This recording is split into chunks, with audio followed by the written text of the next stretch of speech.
4 различни влезови на новиот паркинг на клиничкиот центар во Скопје, најави министерот за здравство Азир Алију.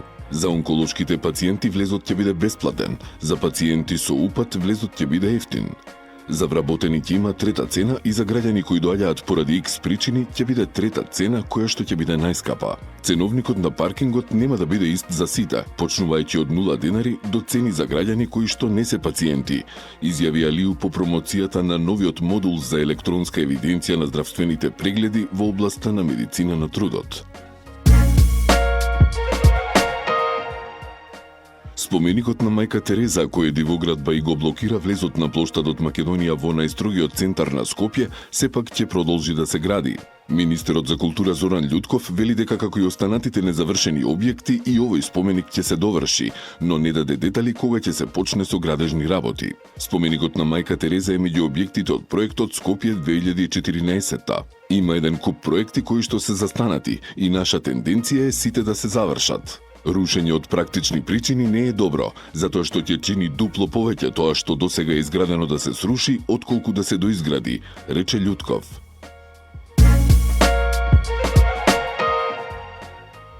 Нефункционални објекти и реквизити. Аквапаркот е под клуч и прераснал во финансиски товар.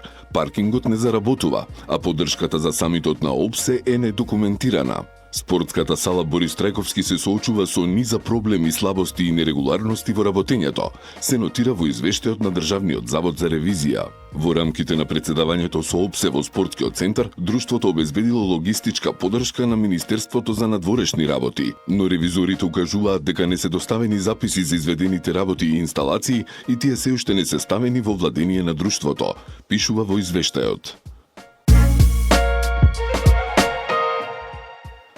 Атрактивноста за кејот на Вардар нуди можности за спортски терени и локали каде што ќе можат младите да го поминуваат времето, да се забавуваат и рекреираат, вели кандидатот за градоначалник на општина Карпош од редовите на ВМРО ДПМН Сотир Лукровски, која представи својата визија за развој на општината. Јас се надевам дека кејот е во ингеренции на градот и сметам дека на овие избори ќе дојдеме во корелација на нашата општинска, градска и централна власт. Кејот е штета да е онаков каков што е.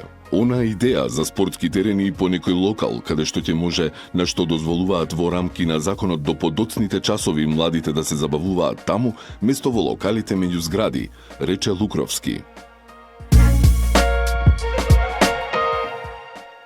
Со месеци подготвувал концепт за кандидатура за градоначалник на Скопје, поддржан од СДСМ, но без официјално известување дознал од медиумите дека партијата избрала друг кандидат, изјави професорот и архитект Мишко Ралев. По прекинот на комуникацијата со СДСМ, Ралев изјави дека прифатил понуда од кандидатот на ВМРО ДПМН Орце Ѓорѓиевски да раководи со стручната советодавна комисија за урбанизам и архитектура доколку истиот победи. Нагласува дека тоа не представува политички ангажман, туку професионален придонес во развојот на градот.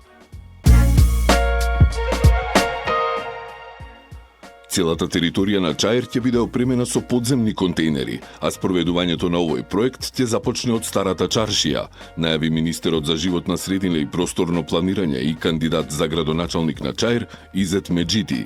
4 се веќе поставени во Чаир, а уште 9 веројатно ќе бидат пуштени во употреба во септември. Сите контејнери треба да ги поставиме на улиците и сокаците што се во наша надлежност, на главните патишта и во чаршијата. Тоа значи дека сите треба да бидат под земја, рече Меджити.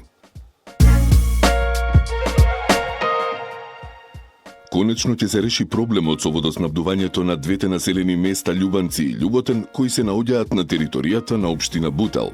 Градоначалникот Дарко Костовски го потпиша одобрението за негова изградба. Министерството за транспорт веднаш ќе распише јавна набавка за избирање на изведувач и дека за многу брзо ќе отпочнат работите на терен.